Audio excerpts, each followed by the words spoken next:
Have you ever heard someone say, "You shouldn't have been born"? A stinging statement, isn't it? It's like a punch to the gut. But what if we flip this narrative? What if we use it as a catalyst for self-reflection, for understanding our true worth? It can be a stepping stone towards personal growth, towards realizing our unique potential. So, let's delve deep into this provocative statement. Let's explore its deeper implications. Today, we explore this statement and its deeper implications. Imagine being born into a world where you're told you shouldn't have been born. Consider the story of a boy named Eli. Eli was born into a family where love was a scarce commodity, where warmth seemed to be in a perennial winter. His parents, burdened by their own personal struggles, often looked at him not as a blessing, but as another mouth to feed, another responsibility to bear. The words "you shouldn't have been born" were not strangers to his ears. They echoed through the cold hallways of his childhood, casting a chilling shadow over his existence. Eli's journey was not an easy one. The road was rough and the path was often obscured by the fog of despair. He was a ship sailing in a storm, constantly tossed about by the waves of rejection and negativity. Yet, he did not allow himself to be swept away. He fought, he struggled, and he persevered. He held on to the belief that his birth, though unwanted by some, was not a mistake. In his teenage years, Eli found solace in books. Stories became his sanctuary, words his companions. They provided an escape from the harsh realities of his life, but more importantly, they offered a window into a world of possibilities. He read tales of heroes and heroines who, despite their circumstances, rose above their challenges and made a difference in their worlds. These stories ignited a spark within him, a spark that said, "You too can make a difference." As Eli grew older, he began to understand the power of perspective. He realized that the words, "you shouldn't have been born," were not a reflection of his worth, but a projection of his parents' own insecurities and frustrations. He began to see that his value was not defined by others' opinions, but by his own actions and intentions. He chose not to be defined by the circumstances of his birth, but by the content of his character. Eli's journey of self-discovery was a transformative one. He found strength in his struggles, wisdom in his wounds. He learned that every life has a purpose, every existence a meaning. He understood that he was not a mistake, but a miracle. And in this realization, he found his worth. In the face of adversity, Eli chose resilience. He chose to rise above the negativity, to forge his own path, to create his own story.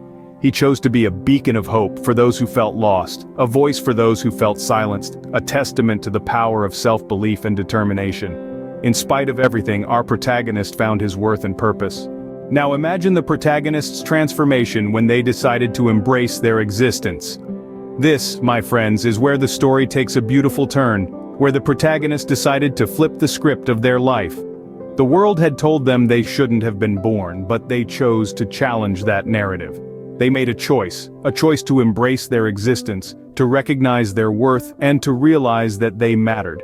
This was no easy task. It required courage, strength, and an immense amount of self-love. It meant looking inward, acknowledging the pain, the hurt, the self-doubt, and then choosing to rise above it all. Choosing to say, "I am worthy, I am enough, I am deserving of love, of happiness, of success."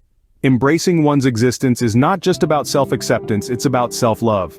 It's about realizing that you are not a mistake, that your life has purpose, that you have a unique role to play in this grand tapestry of life. When the protagonist chose to embrace their existence, they did more than just acknowledge their worth. They took a leap of faith. They chose to believe in themselves, to trust in their abilities, to have faith in their journey. They chose to love themselves, wholly and unconditionally, and in doing so, they discovered an inner strength they never knew they possessed.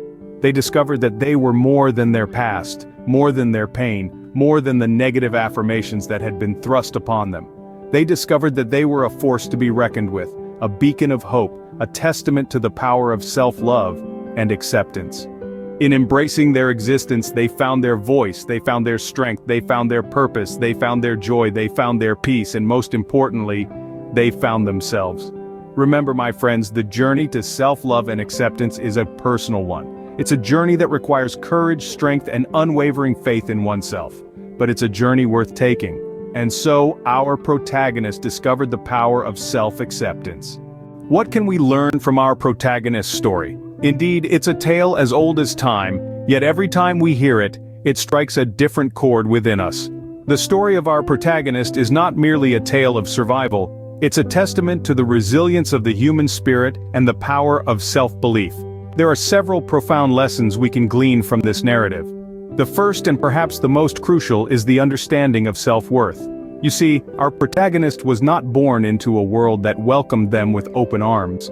Yet they found the strength to rise above the circumstances, to define their worth not by the world's standards, but by their own.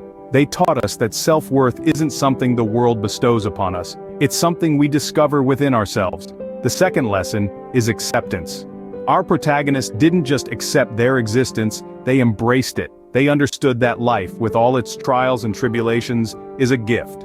They saw the beauty in their journey, the lessons in their struggles, and the victories in their defeats. They showed us that acceptance is not about resigning to fate, but about taking control of it. Lastly, the story impresses upon us the belief that every individual has a purpose, a unique role to play in this grand tapestry of life. Our protagonist may have been unwanted at birth, but they carved out a place for themselves in this world. They found their purpose, their calling, and in doing so, they reminded us that it's never about whether we should have been born or not. It's about what we choose to do with the life we've been given. The protagonist's story is a mirror, reflecting back to us the power of self-belief, the importance of acceptance, and the undeniable truth that our existence is meaningful. Remember, you are not an accident, you are not a mistake. You are a unique, irreplaceable being woven into the fabric of this universe. Your existence matters, and it's up to you to discover its value. Let's take a moment to reflect on the journey we've been on. We've discussed the provocative question that some may ponder. Should I have been born? We've explored a story of an unwanted birth, and how that individual navigated through the trials and tribulations of feeling unloved, unappreciated, and unwelcome. However, through these struggles, a turning point emerged. A moment of realization, acceptance, and ultimately, embracing one's existence. The narrative we've shared is not an isolated one. Many times people feel overwhelmed by the negativity that life throws at them. They question their worth, their purpose, their right to exist. But remember, every life has its own unique value. Every person has a role to play in this vast theater of existence. You, yes you, are an essential part of this grand tapestry of life. The essence of embracing your existence is to understand that you are not a mistake. You are not an accident. You are here because you have a purpose. It could be as simple as bringing a smile to someone's face, or as grand as changing the world. No purpose is too small, and no purpose is too big. Every contribution matters. We've also learned that it's crucial to reject negative affirmations. Negativity has a way of creeping into our minds, making us doubt ourselves, our worth, and our purpose. But remember, these negative affirmations are not the truth. They are merely illusions, shadows cast by our fears and insecurities. Rejecting these negative affirmations is the first step towards embracing your existence. It's time to reflect on your worth, your purpose. Take a moment to appreciate the journey you've been on, the hardships you've overcome, the lessons you've learned. Celebrate the person you've become. You are a product of your experiences, your decisions, your actions. You are not defined by the negativity that once consumed you. You have the power to define who you are and who you want to be. So, as we close this chapter, remember to reject the negative, embrace the positive. You are not a burden. You are not a mistake. You are a unique individual with a unique purpose. You are a beacon of hope, a beacon of love, a beacon of change. Embrace your existence, embrace your worth, embrace your purpose. Always remember, you should have been born. You are here for a reason, embrace it.